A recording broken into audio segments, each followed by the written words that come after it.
I don't understand the Sinn Féin policy that opposes every single support for small landlords to try and keep them in the market, and then wants to make sure we have more rental properties available. How do you wish to have rental properties without landlords? And yet you demonise small landlords across this country and oppose every single measure. Mom and pop landlords, people in my constituency and yours, renting out one property or two, you demonise them. We need them to stay in the market. Yet you want to drive them out and increase rental property. It doesn't make sense. It's probably why you're celebrating your 15th anniversary as the opposition spokesperson in finance.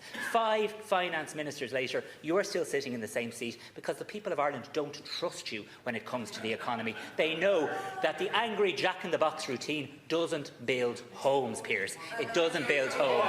It doesn't build homes. And last Corla, angry Pearse.